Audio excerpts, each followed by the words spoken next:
आप सभी लोग सुख चाहते हैं, लेकिन सुख चाहते तो हैं, पर सुख चाहने के लिए जहां दौड़ना वहां दौड़ते नहीं है, गलत दौड़ते हैं। हमारे शरीर में दो चीजें हैं, एक शरीर है, एक आत्मा। थोड़ा सा 5 मिनट का समय लेके मैं ये प्रश्न आपको उठाऊं और बहुत अच्छी बात आज आपको बता दूं, आपके बहुत सारे डाउट्स क्लियर भी हो जाएंगे। सुनो, हमारे शरीर और आत्मा अलग है, ये तो हम पहले भी आपको 1000 बार बता चुके हैं। आगे सुनो इससे। क्या हम आंखों से देख सकते, आंखों से सुन सकते हैं? नहीं। क्या कानों से देख सकते हैं? नहीं। क्या हम नाक से खा सकते हैं? समझो, ईश्वर ने सब चीजें अलग अलग बनाई हैं।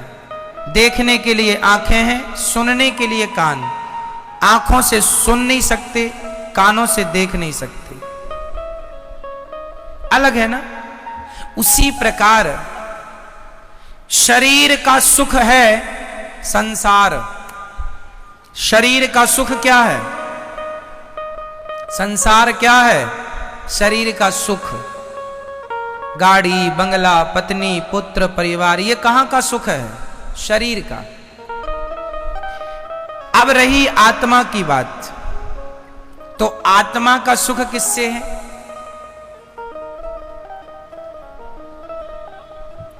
समझो, सिद्धांत को समझो, साइंस को समझो। चलो मैं साइंस से जोड़ता हूं इस सब्जेक्ट को। आप किसी भी वस्तु को ऊपर से छोड़ दीजिए, वो पृथ्वी पे जाके गिरेगा। साइंस कहता है गुरुत्वाकर्षण पृथ्वी में है। ये तो सत्य है कि गुरुत्वाकर्षण है, पर इसके अतिरिक्त एक सत्य और है, क्योंकि वो पृथ्वी का ही हिस्सा है। इसलिए अंश अपने अंशी की ओर भागता है। अंश हमेशा किसकी ओर भागेगा? अंशी की ओर। जैसे ये पुष्प, ये किसका अंश है? ये पृथ्वी का अंश है, क्योंकि पृथ्वी से पेड़ बना, पेड़ पर ये पुष्प खिला। तो कुल मिला के, और ये आप रख दो, आप 2-4 दिन, 1 हफ्ता, महीने भर रख दो, ये अपने आप माटी हो जाएगा। कुछ ना करो, माटी हो जाएगा ये अपने आप, हाँ या ना। तो ये किसका अंश हुआ? मिट्टी का। अंशी कौन हुई? अंशी हुई पृथ्वी, और अंश हुआ ये।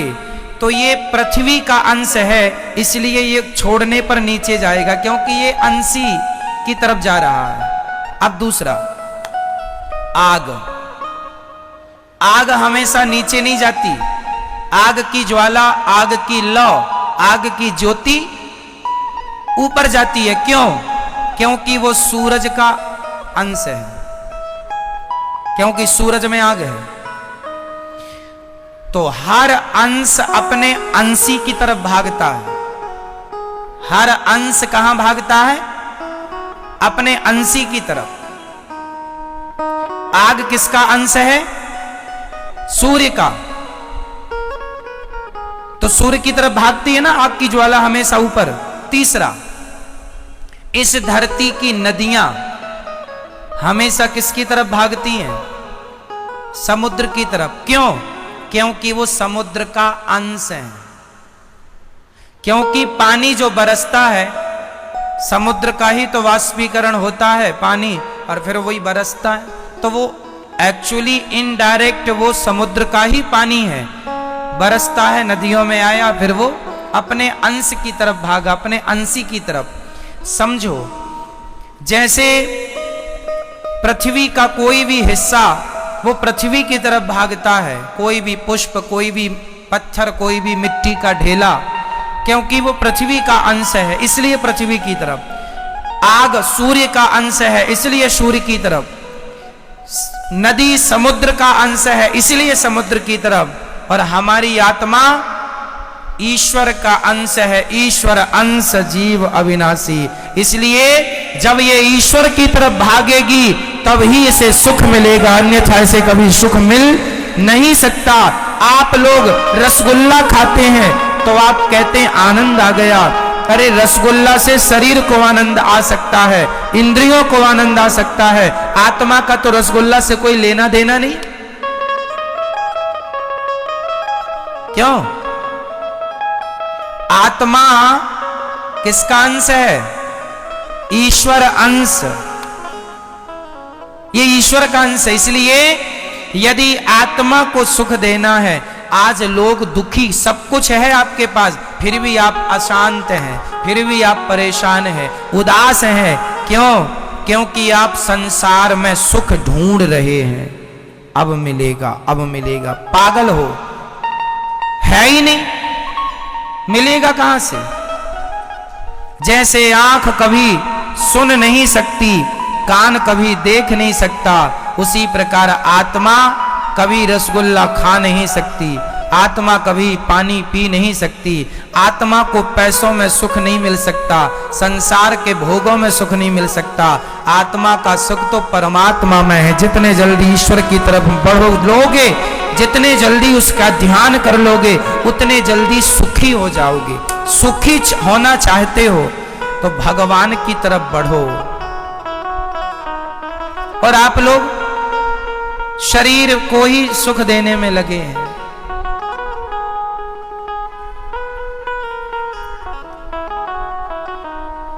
शरीर,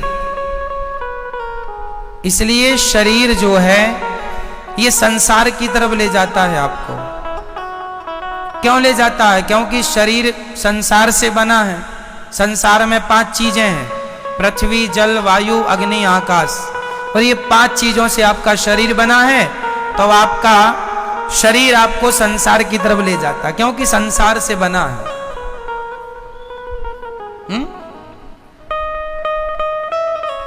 आपको आंख अच्छा अच्छा दिखाना चाहती है, इसको आप देख रहे हैं, आपको सुख मिल रहा है, पर यह सुख क्षणिक है।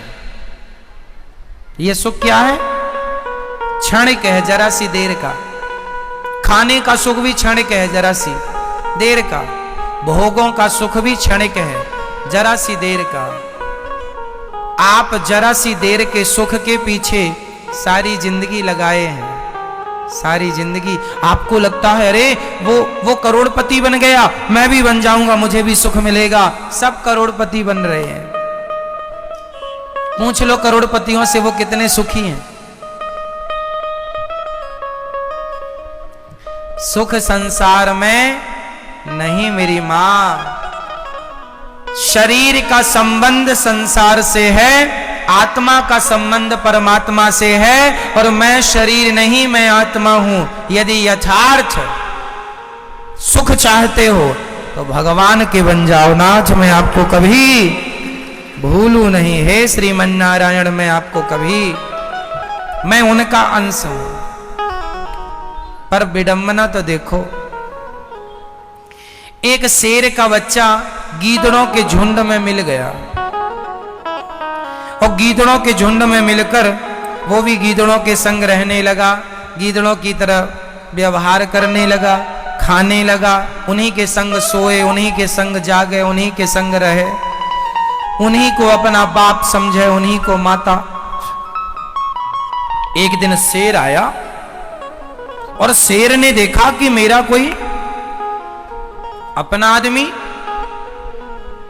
गीदड़ों की झुंड में दहाड़ लगाई, तो उसके अंदर से भी वो शेर तो था ही, उसने भी दहाड़ा। शेर ने बुलाया, यहां तू शेर का बच्चा है, गीदड़ों के झुंड में क्या कर रहा है? बोले नहीं नहीं, हम तो गीदड़ ही है, ये सब हमारे रिश्तेदार हैं। शेर ने कहा पागल, तू शेर का बच्चा है, कब से गीदड़ों के? बोले बचपन से। एक्चुअली हुआ क्या था, ये अपनी मां से बिछड़ गया और गीदड़ों के झुंड में मिल गया, वहीं पला बढ़ा तो अपने आप को वो गीदड़ मान लिया। उसी प्रकार तुम सब शेर के बच्चे हो, परमात्मा रूपी शेर के, लेकिन गीदड़ों के झुंड में मिलने से आप अपने आप को गीदड़ समझ रहे हैं। मैं गीदड़ हूं, मैं रामबाई हूं, ये अपने आप को रामबाई समझे बैठी है। मैं गीताबाई हूं, मैं सीता हूं। मैं अनुराग हूं, मैं अभिनव हूं, मैं नारायण हूं। आपने अपने आप को कुछ भी समझ लिया।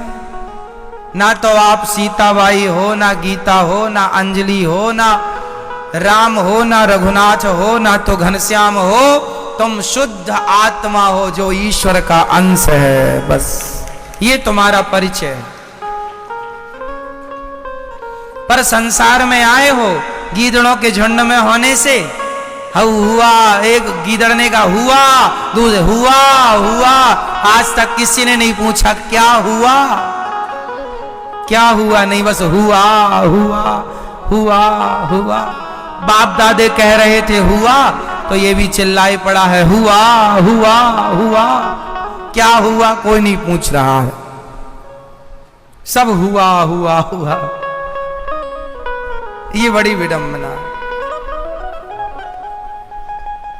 इसलिए मेरी मां, ना तुम किसी की मां हो, ना तुम किसी के बाप हो, ना तुम किसी की चाची हो, ना चाचा हो, ना नाना हो, ना नानी हो।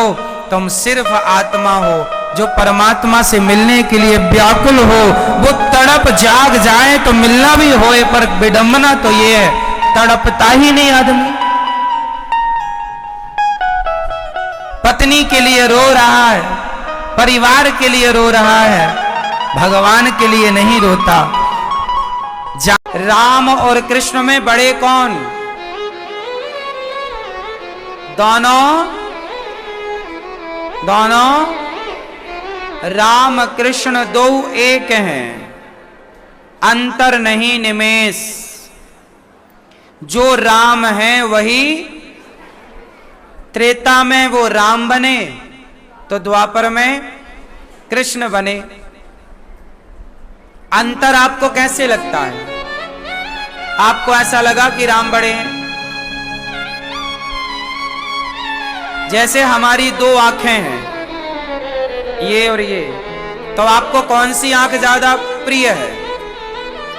हाँ? आपको कौन सी आंख ज्यादा प्रिय है बताओ? कौन?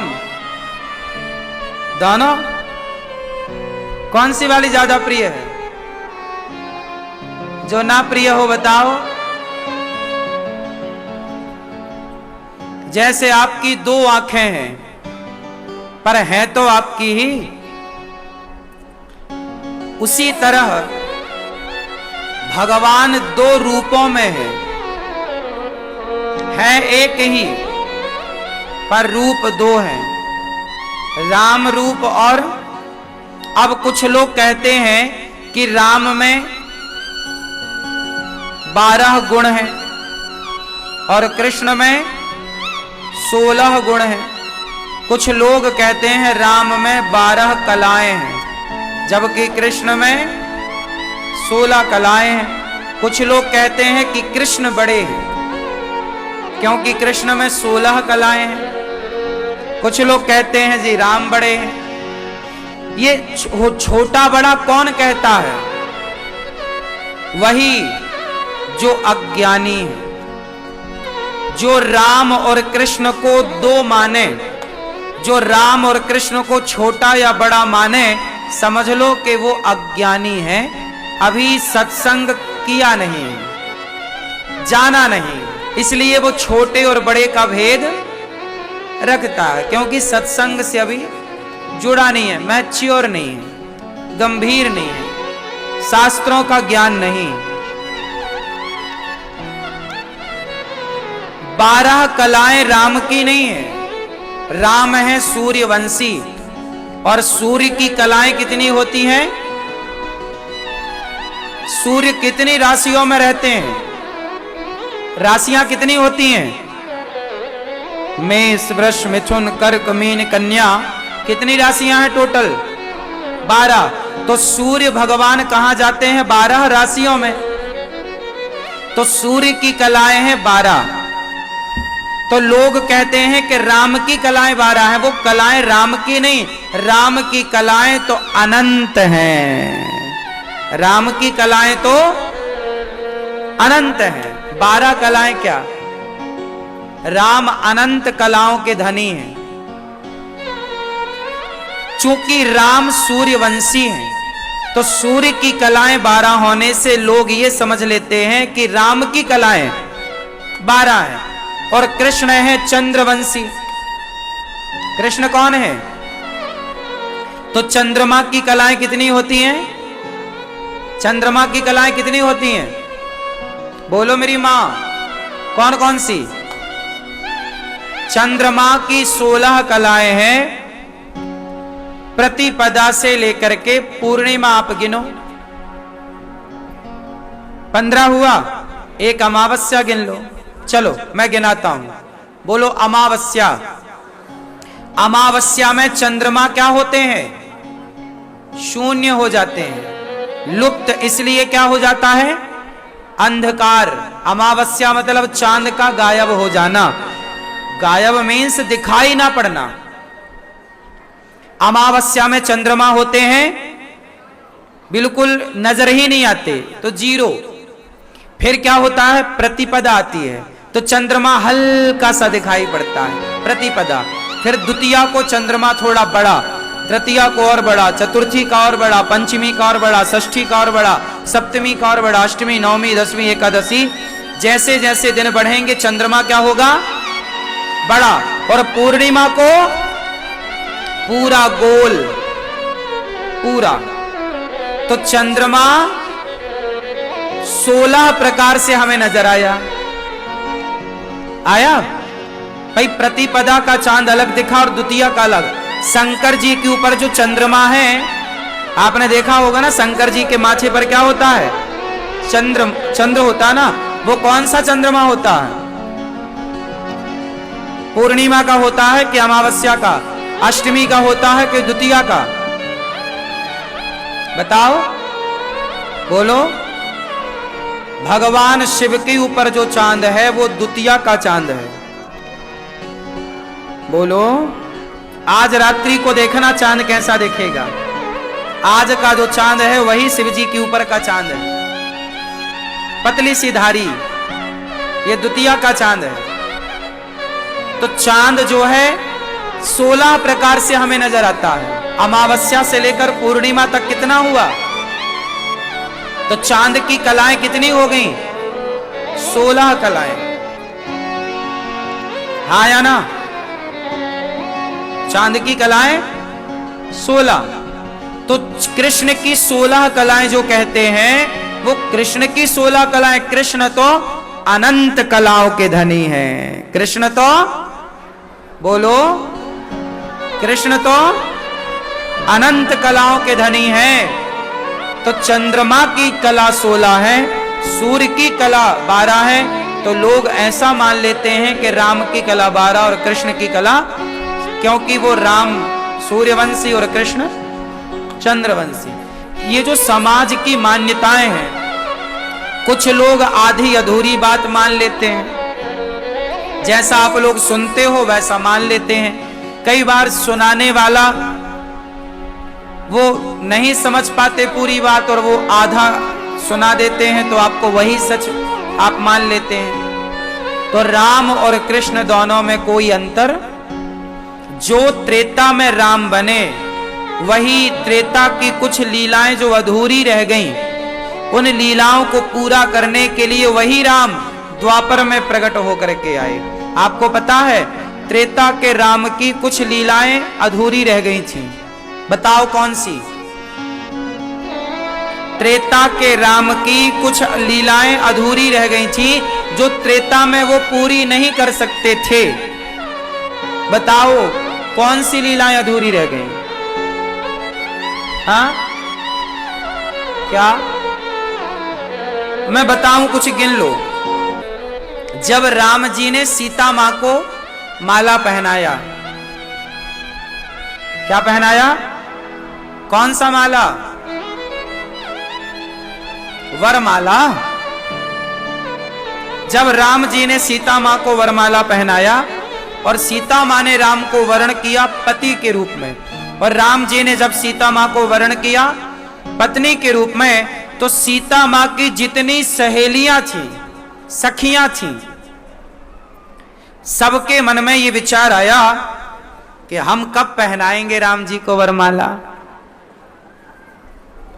कब हम राम को अपना पति। अच्छा, राम को देखकर किसके मन में यह ख्याल ना आता होगा कि राम मेरे भी पति हों? क्यों नहीं आता होगा? एक सामान्य से पुरुष को आप देखती हो, कोई बड़ा सफल पुरुष है, बड़ा सुंदर पुरुष है, तो उसी को देखकर आपके मन में ये लड्डू फूटने लग जाते हैं कि काश ये हमारा बन जाए। हाँ या ना? जब सांसारिक पुरुष को देखकर आपके मन में ये विचार आ जाता है कि ये हमारा होता, तो राम को देखकर भला स्त्रियों का ये विचार ना बना होगा कि काश हमारे भी ये कभी पति बनेंगे। मीराबाई के मन में आ गया कि क्या कृष्ण कभी हमारे पति बनेंगे। तो भगवान को देखकर जनकपुर की सखियों का विचार हुआ कि क्या राम हमारे भी कभी पति बनेंगे। तो राम ने बोला कि इस जन्म में तो नहीं, पर आपने मन बनाया है तो मैं आपकी इच्छा अगले जन्म में पूरी करूंगा। एक बात बताएं, जो आप सोचते हैं ना वो होता जरूर है, इसलिए अपनी सोच अच्छी ही रखो। यदि आप ये भी सोचते हैं कि क्या भगवान हमें मिलेंगे, तो भगवान भी तो सोचते होंगे किसने मुझे पाने का मन बनाया है, तो ये तो जिम्मेदारी अब भगवान की है ना कि वो आपको मिलकर के आपकी इच्छा पूरी करें। तो जनकपुर की सखियों के मन में आया कि क्या हमारे पति ऐसे होंगे। तो राम बोले इस जन्म में नहीं, पर अगले जन्म में मैं तुम सबका पति बनकर तुम्हारी इच्छा पूरी करूंगा। तो उन सखियों की इच्छाएं पूरी करने के लिए राम मर्यादा में रहे एक पत्नी के साथ, लेकिन कृष्ण को अनेक पत्नियां बनानी पड़ी, अनेक विवाह करना पड़ा। जो त्रेता की वेटिंग लिस्ट थी वो द्वापर में जाके पूरी हुई। अब भाई रोक भी तो नहीं सकते ना मन को, और मन भी गलत थोड़ी है। भगवान को पाने का मन गलत थोड़ी था, बताओ। एक ये तो पहली बात थी। अब दूसरी बात सुनो। आपने सुना होगा राम जी के सामने एक और महिला आई थी जो ऑफर लेके आई थी कि आप हमसे विवाह कर लो, हम आपसे विवाह करना चाहते हैं। क्या बता सकते हैं कौन थी? क्या थी? मैया बैठो मेरी मां, तुम कहां मुंह बंद करके चली?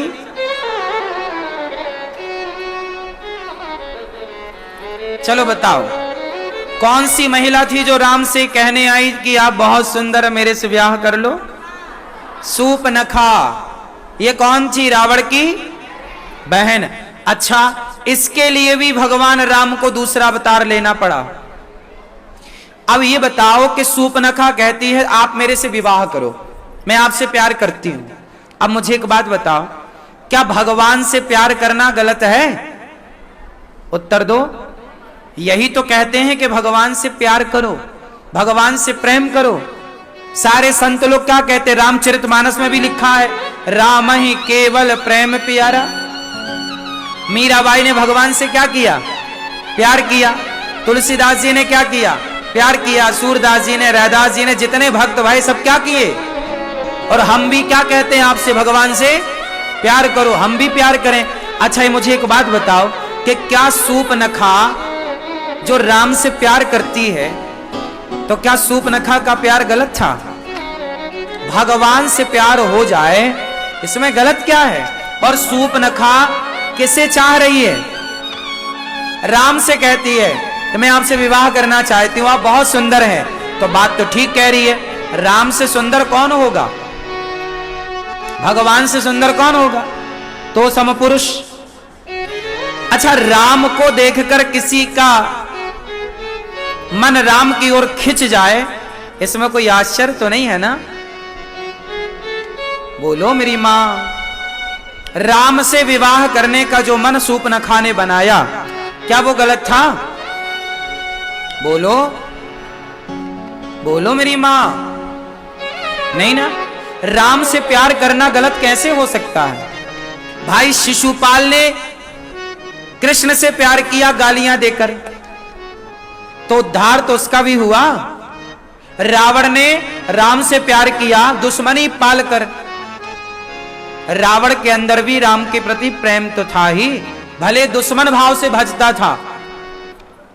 आपने एक चौपाई सुनी होगी ना, भाव कुभाव अनख आलसहूं। चाहे कोई भगवान को भाव से भजे, कुभाव से भजे, आलसी होकर भजे, बस भजे राम राम कहीं जे जमुहाही। कुछ लोग जमहाई लेते समय बोलते राम आ, उसमें भी भगवान का नाम निकल रहा, मंगल है। अच्छा एक बात बताओ, सूपनखा राम से कहती है आप बहुत सुंदर है, मैं आपसे विवाह करना चाहती हूं, तो राम को देख करके किसका मन नहीं जाएगा विवाह के लिए? इतने सुंदर जो है राम,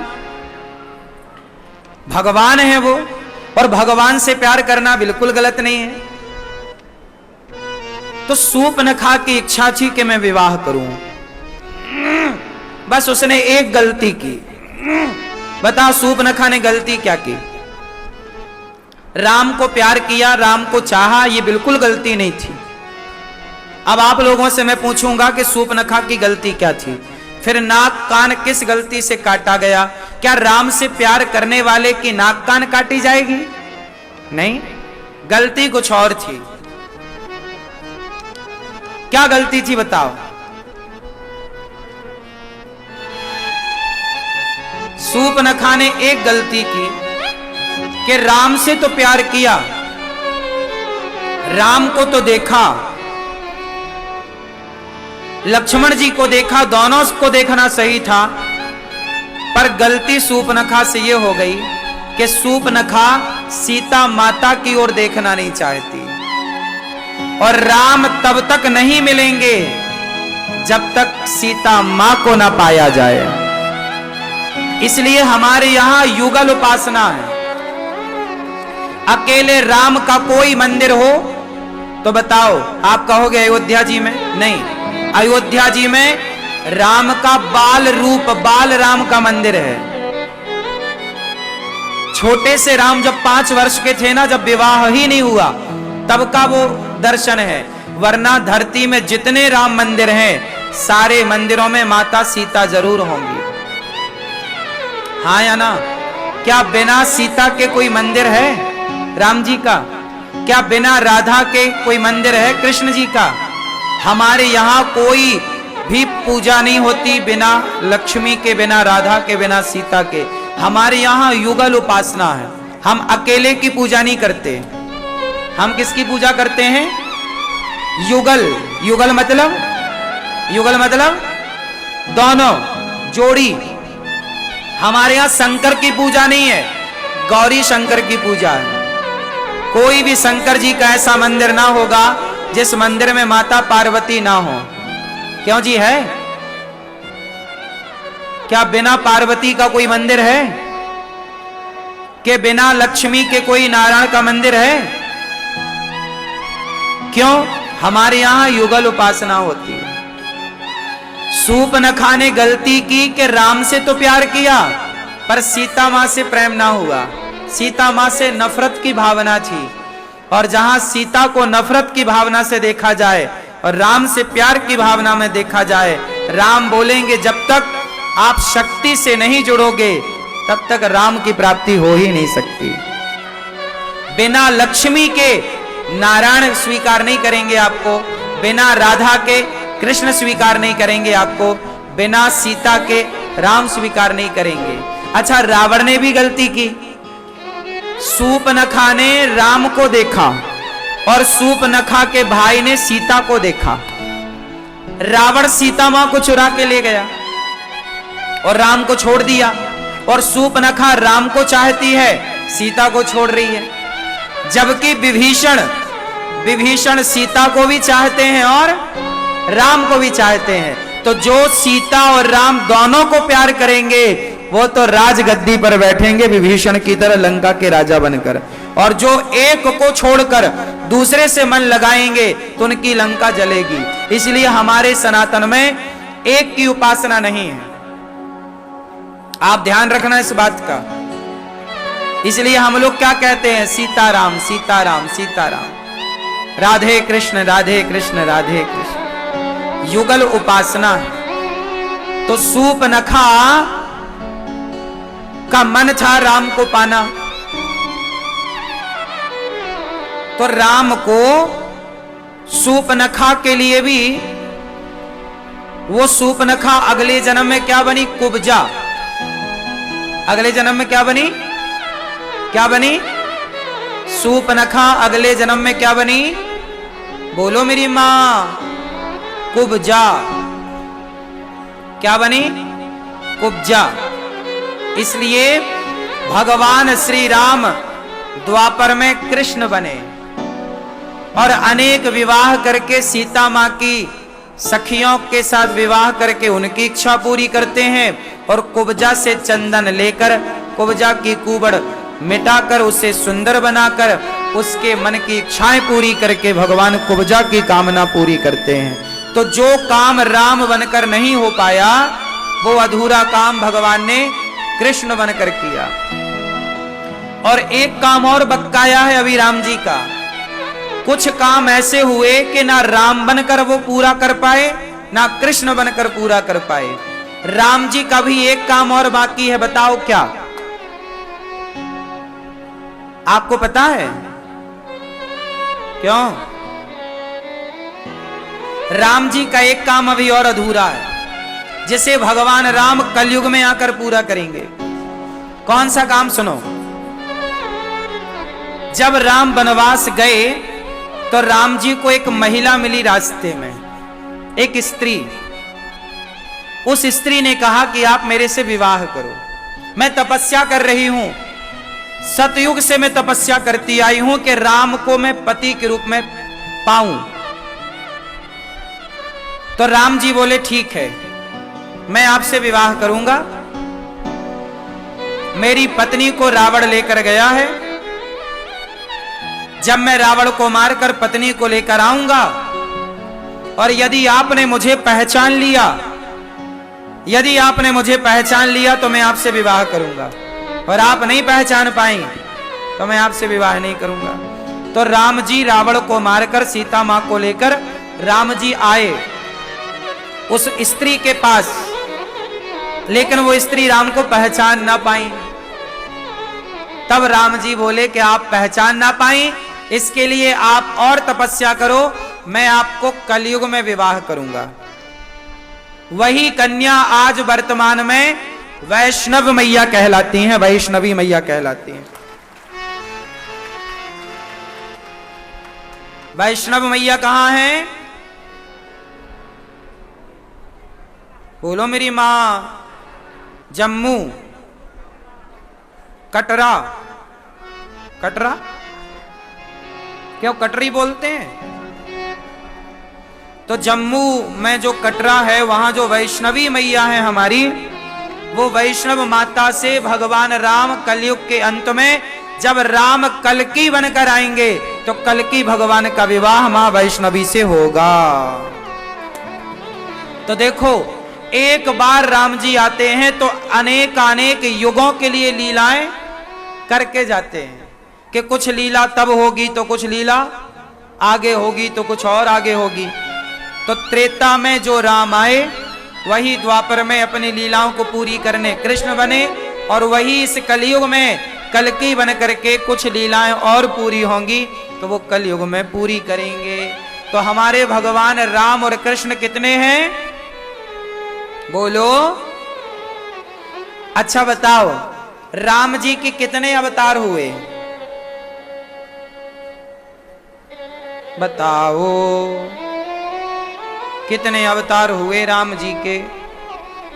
कितने? भगवान राम के 24 अवतार हैं। राम मतलब नारायण, राम मतलब विष्णु, राम मतलब हरि, और हमारे भगवान के अवतार कितने हैं? तो भगवान का एक अवतार राम, एक अवतार कृष्ण, एक नरसिंह, एक वामन, एक धन्वंतरी, एक कच्छप, एक मोहिनी, ऐसे 24। इसमें एक अवतार होगा कल की अवतार, 23 ऑलरेडी हो चुके हैं, 24वां होगा। तो आप लोग ये समझते हो कि राम अलग। आपसे मैंने पूछा कि राम कृष्ण में बड़ा कौन, आप लोग बोले राम, राम बड़े कृष्ण बड़े। ऐसा नहीं बोला करो, छोटा बड़ा कहना भी अपराध है। को बड़ छोट कहत अपराधु। राम को छोटा कहना या कृष्ण को छोटा कहना ये अपराध है।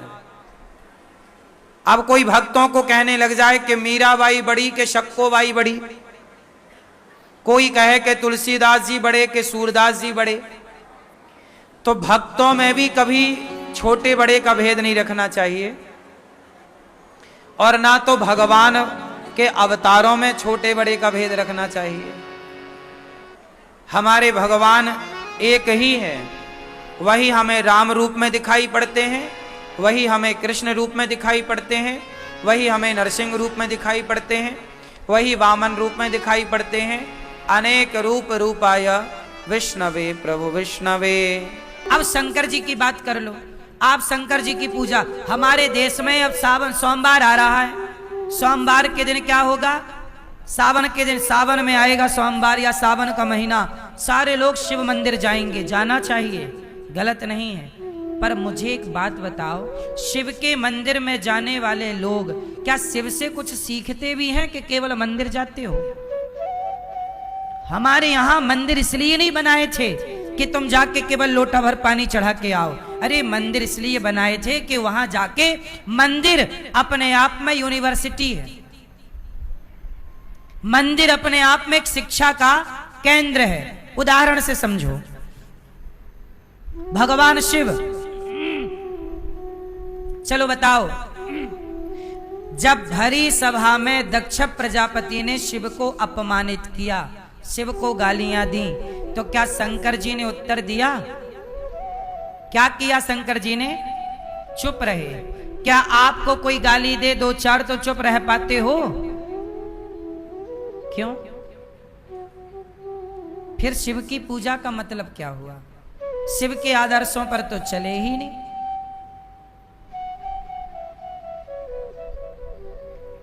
अपमान, शंकर जी ने जहर पिया, समुद्र का मंथन का क्या निकला? विष। कौन पिया? देवता डर गए, हम नहीं पिएंगे। कौन पिया? शिव। समाज के जहर को किसने पिया? शिव ने। हलाहल जहर को। आप लोग, अपमान का जरा सा जहर मिल जाए तो आपकी स्थिति बिगड़ जाती है।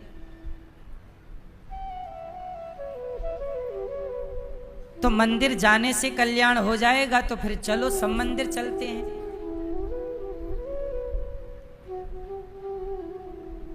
आज लोगों ने अर्थ का अनर्थ कर डाला।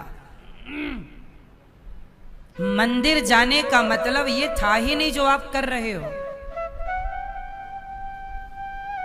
लोटा भर दूध ले जाके डाल दिया, क्यों डाला पता ही नहीं, सब डाल रहे हैं तो हम भी डाल रहे हैं। कौआ कान ले गया तो कौआ के पीछे भाग गए, कान भी तो देखते कि है कि गया।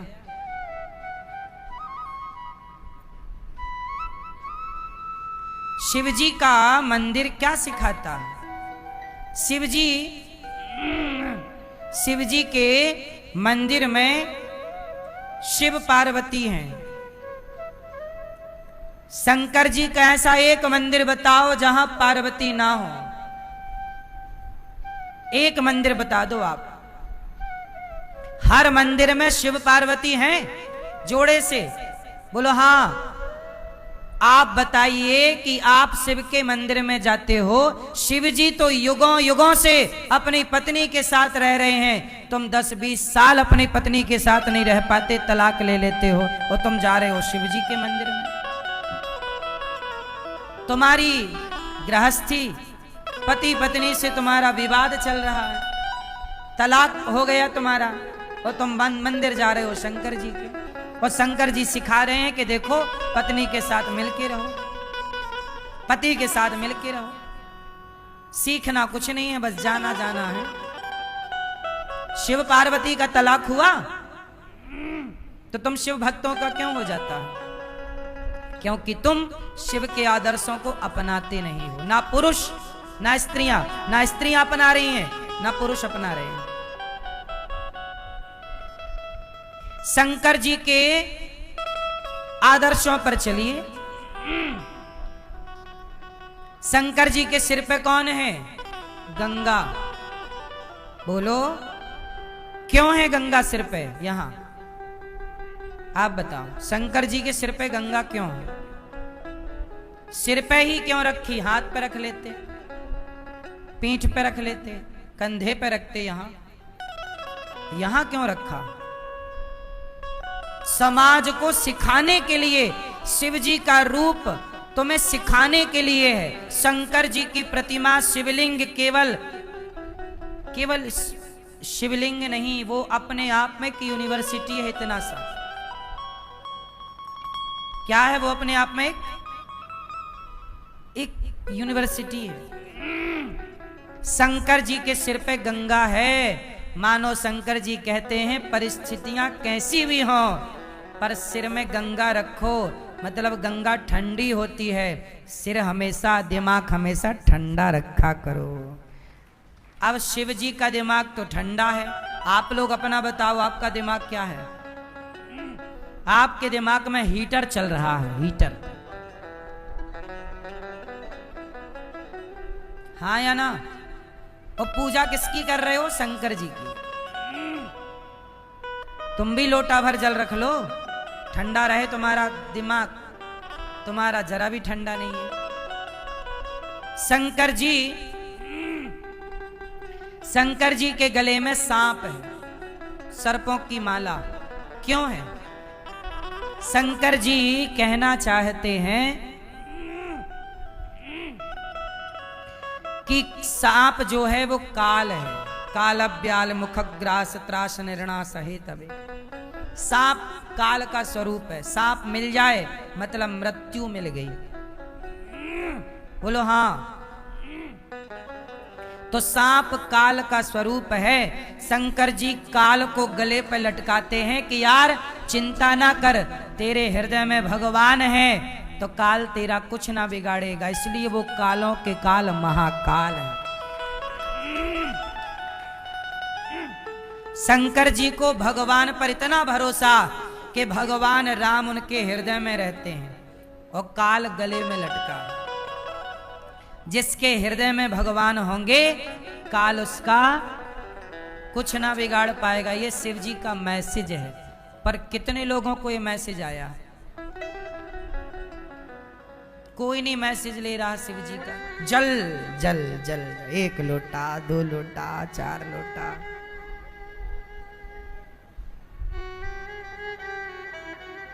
जल भी चढ़ाओ, हम मना नहीं कर रहे हैं, पर शिव के आदर्शों पर नहीं चलोगे तो क्या होगा बताओ ना।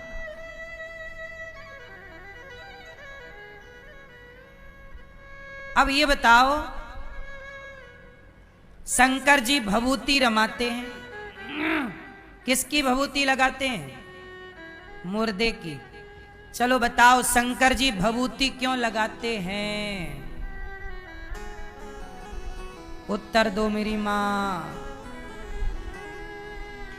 शंकर जी भभूति लगाते हैं ये बताने के लिए दुनिया वालों ज्यादा घमंड ना करो, एक दिन राख हो जाओगे। इसलिए भभूति राख लगी है, फिर भी तुम समझ नहीं रहे हो।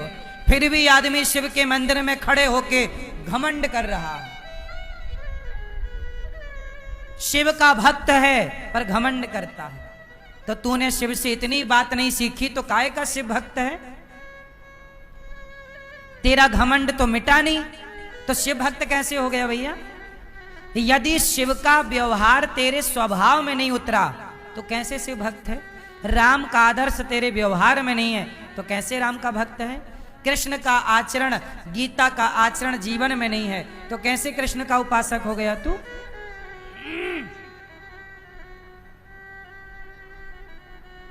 दुर्गा देवी नवरात्रि आती है, सारी स्त्रियां व्रत कर रही हैं, जय हो माता की, जय हो माता की, जय हो माता की। करो, बुरा नहीं है, पर माता रानी का थोड़ा उपदेश भी तो सीखो। माता रानी क्या कहती है? माता रानी के हाथ में 8 हाथ हैं माता के। कितने हाथ हैं? जोर से। अष्टभुजाधारी है माता के। एक हाथ में तलवार है, एक हाथ में धनुष बाण है, एक हाथ में चक्र है। क्यों ये माता रानी तलवार लेके काहे घूमती हैं? बोलो क्यों? वो शेर पे काहे सवार हैं? ये दुर्गा मैया शेर पे काहे सवार हैं? करती हो ना मेरी माँ पूजा व्रत? चलो बताओ, दुर्गा मैया शेर पे क्यों सवार है? व्रत करते तुम्हारा बुढ़ापा आ गया, चलो बताओ। पता कुछ नहीं है, बस भेड़ चाल। सब चल रहे हैं, हम भी चल रहे हैं। क्यों चल रहे हैं पता नहीं। ऐसे में हिंदू सनातन संस्कृति का कैसे उत्थान होगा? दुर्गा मैया के हाथ कितने हैं? 8। चलो बताओ, भारत में 140 करोड़ लोग रहते हैं, किस स्त्री के हाथ 8 हैं? किसी के नहीं। तो दुर्गा मैया के हाथ 8 क्यों हैं? ये दुर्गा मैया 8 हाथ काहे लिए घूमती हैं? जरा उत्तर दो मेरी मां। नहीं पता? ये गुलाबी मैया 8 हाथ काहे हैं दुर्गा मैया के? आप करती हो नवरात्रि में व्रत? हाँ या ना? करती हो माता रानी की पूजा? तो बताओ 8 हाथ काहे हैं दुर्गा मैया के?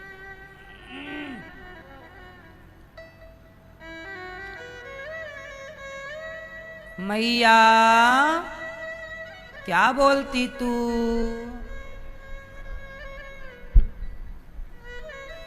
आठ हाथ क्यों हैं?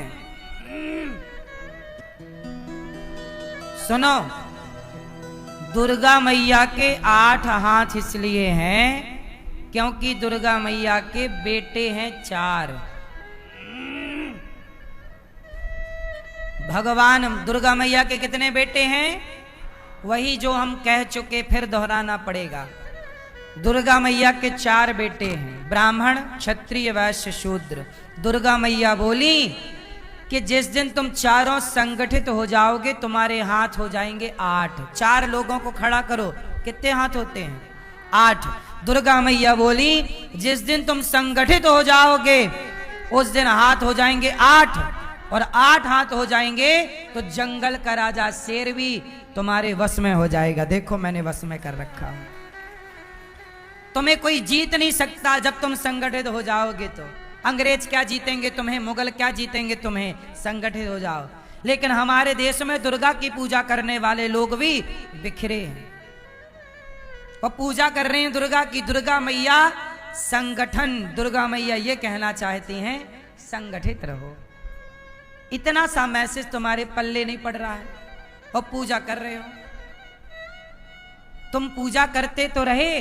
नवरात्रि तो तब भी थी जब 700 साल देश गुलाम था, तब भी तो नवरात्रियां थी। और जिस दिन संगठित हो गए, अंग्रेज मुगल भाग गए कि नहीं? तो दुर्गा मैया की पूजा करते हो पर सीखते कुछ नहीं हो। तो करते रहो पूजा। फिर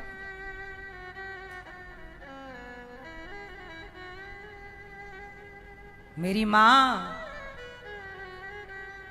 दुर्गा माता सिखाती हैं बेटा मिलजुल के रहो। और दुर्गा एक नारी है और नारी के हाथ में तलवार है। हमारे देश की स्त्री कैसी हो? तलवार से सुसज्जित हो।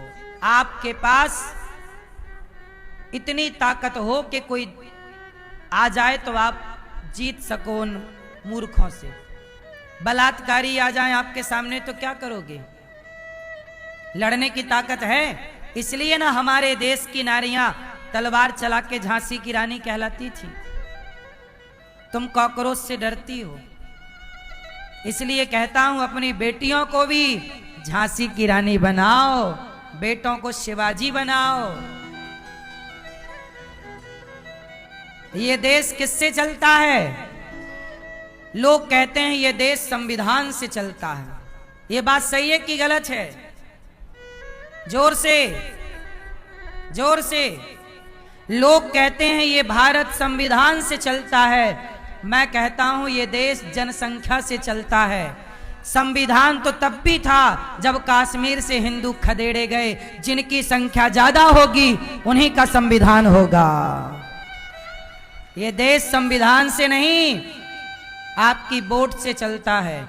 आज आपकी वोट जिसको मिलेगी वो चलाएगा इस देश को। अच्छे को मिलेगी तो देश अच्छा चलेगा, बुरे को मिल गई वोट तो देश बुरा चलेगा। इसलिए देश संविधान से नहीं चल रहा है।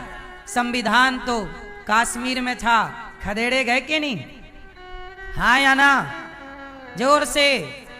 आज तक भी उन ब्राह्मणों को, वहां के पंडितों को वहां की भूमि, उनका घर नहीं मिला। उनकी बहन बेटियों के साथ बलात्कार हुआ, उनको न्याय नहीं मिला। बात सही है कि हम गलत कह रहे हैं? संविधान तो तब भी था। तो ये देश किससे चल रहा है? जिसकी लाठी, हाँ। इसलिए कहते हैं भैया ध्यान रखो थोड़ा देश पर। इसलिए कहता हूं, आज के लिए नहीं बोल रहा हूं, 25 साल बाद, 50 साल बाद देख लेना, इस देश में बेटियों को तलवार उठाने की जरूरत पड़ेगी। इसलिए कहता हूं आज से ही तैयारी कर लो। क्या दिक्कत है? जब प्यास लगेगी तब कुआं खोदोगे क्या? बांग्लादेश में हुआ, तलवार, बेटियों को बेटों को शिवाजी बना, और बेटियों को, कल को आप ना रहे तो आपकी बेटी अपने अधिकार की लड़ाई तो लड़ ले। हाँ या ना? हम आज के लिए ये बातें नहीं कह रहे हैं, 25 साल बाद की बात कह रहे हैं। आप लोग 2025 को देख रहे हैं, हम 2050 को देख रहे हैं। कभी ठंडे दिमाग से सोचना कि आप इस देश में कितने दिनों तक सुरक्षित हैं। आपके बच्चे कितने दिनों तक सुरक्षित हैं। तुम्हारा बच्चा है 1 और विधर्मियों के बच्चे हैं 10। एक क्या कर लेगा? सरकार को जनसंख्या नियंत्रण कानून बनाना चाहिए कि नहीं? बोलो हाँ। तुम्हारे बच्चे 1 पैदा कर रहे हो, तुम 2 कर रहे हो, और विधर्मी कितने पैदा कर रहे हैं? 10। तो वो 10 जीतेंगे कि तुम्हारा 1 जीतेगा? 2 जीतेंगे। वो तो बकरी की तरह काट देंगे ना। और ये क्या नहीं हो रहा है कि नहीं होगा? क्या तैयारी है आप लोगों की? यदि आज आपके घर में आक्रमण हो जाए विधर्मियों का, तो आपकी क्या तैयारी है? और आप कैसे कह सकते हैं कि नहीं होगा आक्रमण? कैसे कह सकते हैं? क्या गारंटी है आपकी? बोलो। इसलिए सरकार को चाहिए कि जनसंख्या नियंत्रण कानून बनाए। सही है कि गलत है? कितने लोग चाह रहे हैं कि इस देश में बढ़ती आबादी पर कंट्रोल होना चाहिए, जनसंख्या नियंत्रण जरूरी है। विधर्मियों का तो जरूरी ही है, हिंदुओं का तो जनसंख्या नियंत्रण ऑलरेडी है, 2 ही बच्चे पैदा हो रहे हैं। पर विधर्मियों पे लगाम लगाना जरूरी है कि नहीं इस देश में? हाथ उठाओ। तुमसे बोला भी नहीं जाता, बहुत डरे हो तुम लोग।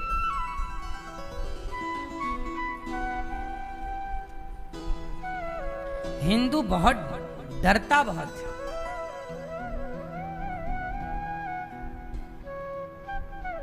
विधर्मियों को कह दो 20 पैदा करो, 20 कर रहे हैं। जनसंख्या नियंत्रण परमाणु ना काम करेगा, जनसंख्या ही परमाणु है। हाँ या ना? समझ गए हो तो ठीक है, नहीं समझे तो हम क्या समझाएं। तो भगवान शंकर, माता सती, एक बार भगवान शंकर ने माता सती को त्याग दिया। सती ने गलती कर ली। भगवान शंकर गए कथा सुनने, माता सती को संग ले गए और माता सती से कहा कथा सुनो। कथा राम की थी, राम की कथा सुनी। कथा सुनने के बाद क्या हुआ, माता सती को संदेह हो गया। जब राम सीता मैया को खोज रहे, सीता सीता सीता सीता को खोज रहे हैं राम, तो सती मैया को लगा कि ये राम भगवान नहीं है। भगवान होते तो अपनी पत्नी का पता ना लगा लेते। और माता सती ने शंकर जी से कहा कि ये भगवान नहीं है, कोई पागल है, पत्नी के लिए पागल। शंकर जी ने कहा भगवान है, प्रणाम करो। माता सती ने कहा नहीं। खूब समझाया शंकर जी ने, पर नहीं मानी। तो कहा जो तुम्हारे मन अति संदेह तो किन जाए परीक्षा ले, जाओ परीक्षा ले लो। माता सती परीक्षा लेने गई, सीता बन गई और राम के आगे खड़ी हो गई। राम जी मैं आ गई रावण के यहां से। राम जी ने पहचान लिया, माता जी भोलेनाथ कहाँ है, जंगल में आप अकेली खड़ी हो। माता सती के तो पसीने छूट गए। माता सती बोली आप कैसे पहचान गए। शंकर जी बोले, राम जी बोले कि हमारी पत्नी हमसे पीछे खड़ी होती है, आप आगे खड़ी हो। और राम जी ने अपने को बता दिया कि मेरे से कुछ छिपा थोड़ी है।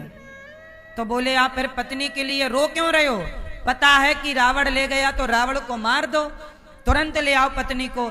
राम जी बोले रावण को तुरंत नहीं मार सकते, तुरंत मार देंगे हम तो सीता तो तुरंत आ जाएंगी। अच्छा रावण ने चुराया और राम ने तुरंत मार दिया होता रावण को, वो सीता ले आए होते तो बताओ फिर जटायु को कौन जानता, फिर शबरी को कौन जानता, सुग्रीव को कौन जानता और हनुमान जी को कौन जानता।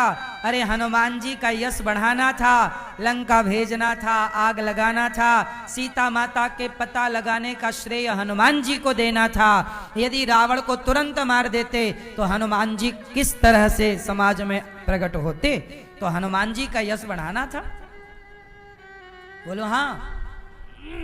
तो भगवान कोई भी लीला करते हैं तो अपने भक्तों के हित के लिए करते हैं। किसके लिए करते हैं, जोर से, भक्तों के हित के लिए करते हैं। किसी तरह से भक्तों का अहित ना हो। पर माता सती को शंकर जी ने समझाया, सती समझी नहीं, परीक्षा ले ली, होगी कहानी। शंकर जी अब सती लौट कर गई, बोले परीक्षा हो गई। सती ने मना कर दिया, मैंने कोई परीक्षा नहीं ली। शंकर जी ने माता सती का त्याग कर दिया कि आपने मेरी माता का रूप बनाया, अब मैं आपको स्वीकार नहीं करूंगा। और शंकर जी ने जब माता सती को त्यागा तो वही सती माता दक्ष ने यज्ञ किया, सबको बुलाया, शिवजी को नहीं बुलाया। जहां शिव का अपमान था वहां माता सती बिना बुलाए गईं और पति का अपमान देखकर माता सती योग अग्नि में जल करके भस्म हो गईं। भगवान शंकर माता सती का जलता हुआ शरीर लेकर दौड़े, गले लगा रखा जलता हुआ शरीर। भगवान विष्णु को देखा नहीं गया और भगवान श्रीमन नारायण ने माता सती के शरीर को सुदर्शन से काट काट कर 52 टुकड़े किए, 52। तो 52 टुकड़े जहां जहां गिरे वह एक एक शक्तिपीठ बनती चली गई। और आज भारत में 52 शक्तिपीठ हैं, जिसमें बंटवारे के टाइम पाकिस्तान में एक हिंगला शक्तिपीठ चली गई, बाकी भारत में 51 शक्तिपीठ हैं। ये माता सती के शरीर जो गिरे वो शक्तिपीठ है। माता सती बाद में पार्वती बनकर के प्रकट हुई। कौन बनी? बाद में माता सती हिमालय की बेटी पार्वती बनी और शिव पार्वती ने 10,000 वर्षों तक बिल्व पत्र खाकर तपस्या की। तब भगवान शिव ने उनसे विवाह किया और शिव ने कहा कि आपने बिल्व पत्र खाकर तपस्या की, इसलिए आज से मैं बिल्व पत्र स्वीकार करूंगा। तब से शंकर जी पर बिल्व पत्र चढ़ाई जाने लगी। बिल्व पत्र क्यों चढ़ती है शंकर जी पर? क्योंकि माता पार्वती ने 10,000 वर्षों तक बिल्व पत्र खा करके तपस्या की। इसलिए बिल्व पत्र केवल शिव जी पर चढ़ती ही नहीं है, आप लोग थोड़ा बिल्व पत्र खाया करो, यह एक औषधि भी है। जैसे तुलसी केवल भगवान पर चढ़ती नहीं है, तुलसी के पत्ते निगला करो, ये औषधि है। स्वस्थ रहने के लिए तुम्हारे ऋषियों ने ये विधान बनाए, पर तुम चढ़ाते हो, बिल्व पत्र खाता कोई नहीं है। बिल्व पत्र खाई भी जाती है, खाना चाहिए। 10-20 पत्ते रोज खाओगे स्वस्थ रहोगे बिल्व पत्र के, और 5-10 पत्ते तुलसी के रोज खाओगे मस्त रहोगे, पर तुम खाते नहीं हो, चढ़ाते हो बस। माता पार्वती ने यही खा के 10,000 वर्षों तक तपस्या की। यह औषधि है। हमारे ऋषि मुनियों ने आपके आसपास औषधियों को रखा है, इसी बहाने कि आप चढ़ाओ तो ये रहेंगे, थोड़ा खाते भी रहना। पर क्या पता था ऋषि मुनियों को कि तुम पिज्जा बर्गर खाओगे, तुम कहां बिल्व पत्र खाओगे। क्यों जी, बात सही है कि गलत है? नीम के पत्ते, जब नया नया पत्ता निकलता लाल लाल नीम का ताजा, वो खाया जाता है, बीमारी दूर करता है, चमड़ी की तमाम बीमारियां। बिल्व पत्र बहुत अच्छी औषधि है ये। चलो, तो भगवान शिव पार्वती का विवाह संपन्न हुआ। भगवान शंकर से क्या सीखा आपने? शंकर जी बड़े दानी हैं, कोई भी आओ, भगवान शंकर खुद पहाड़ों पर रहते हैं, पर रहते हुए पहाड़ों पर शिव जी करते क्या हैं? अपने भक्तों का ख्याल रखते हैं, भक्तों का दुख दूर करते हैं और उन्हें धन धान्य से परिपूर्ण करते हैं। भगवान शिव किस पर ज्यादा प्रसन्न होते हैं? जो किसी की सेवा करता है, भगवान शंकर उन पर ज्यादा प्रसन्न होते हैं। एक पंडित जी थे, पंडितानी और पंडित जी बड़े गरीब, इतने गरीब कि खाने की रोटी नहीं, भिक्षा मांगने गए तो भीख ना मिले। क्या हुआ? पंडितानी बोली कि अपने जो राजा साहब हैं ये बड़े धर्मात्मा हैं, राजा पुण्य खरीदा करता था। राजा क्या खरीदता था? लोगों के पुण्य। तो ब्राह्मणी बोली, हे ब्राह्मण देवता, हे पति देवता, आप अपना थोड़ा सा पुण्य बेच दो, क्योंकि रोटी तो चाहिए। ठीक है। पंडित जी बोले, कल मैं जाऊंगा राजा के दरबार में। पंडितानी ने 4 रोटियां बनाई, अचार रखा, पूड़ी बनाई होंगी, पूड़ी या रोटी अचार। कहा रास्ते में भूख लगे तो खा लेना। पंडित जी 4 रोटी लेके चले राजा के दरबार में पुण्य बेचने। तो दोपहर हो गई तो कहीं पेड़ के नीचे रुके। पंडित जी ने कहा कि भूख लगी, चलो खाएं। तो पंडितानी ने 4 पूड़ी अचार दिया, खोल के बैठे खाने लगे। तो कोई भूखा आ गया, ए भैया बड़ी भूख लगी है, थोड़ा भोजन मिलेगा? तो पंडित जी ने अपनी 4 पूड़ियां दे दी। 4 पूड़ियां उस भूखे को दे दी और 4 पूड़ियां थोड़ा अचार दिया। थोड़ा अचार बचा तो उसे चूस लिया और नदी का पानी पिया। राजा के दरबार में खड़ा हुआ, राजा साहब मेरा पुण्य खरीद लो, मैं पुण्य बेचने आया हूं। राजा बोले अपनी पत्नी से, राजा की पत्नी बड़ी पतिव्रता थी, वो बताया करती थी कि इसका पुण्य कितना है, कौन सा वाला पुण्य खरीदने योग्य है। तो राजा ने पत्नी से पूछा कि ये ब्राह्मण आए हैं, पुण्य बेचते हैं, कौन सा पुण्य खरीदें? तो बताया कि ऐसा करो, ये अभी आते आते इन्होंने 4 पूड़ियों का, 4 रोटियों का दान दिया है, वो पुण्य ज्यादा है, खरीद लो। तो राजा साहब बोले कि आपने 4 रोटियों का दान दिया है, वो पुण्य बेचोगे? पंडित जी बोले खरीद लो। लो भैया, एक तराजू बांधी गई, एक तुलसी के पत्ते पर ब्राह्मण का पुण्य लिखा गया कि ब्राह्मण के 4 रोटियां दान करने का पुण्य इस तुलसी में आ जाए। तुलसी का पत्ता, देखो उस जमाने में धर्म था, तो तुलसी के पत्ते में वो पुण्य आ गया। राजा ने दूसरे पलड़े पर सोना रखा, पुण्य किससे खरीदेगा? सोना देकर। सोना रखा तो 1 तोला रखा, 4 तोला रखा, 100 ग्राम रखा, 50 ग्राम रखा, पंडित जी के पुण्य से तुले ही ना, 1 किलो रख दिया। राजा बोले इतना, ब्राह्मण बोले वाह इतना सोना मिलेगा तो मेरी गरीबी दूर हो जाएगी। राजा ने 4 किलो सोना रखा, 50 किलो सोना रखा, पर वो 4 रोटियों के दान के पुण्य की बराबरी 50 किलो सोना नहीं कर पाया।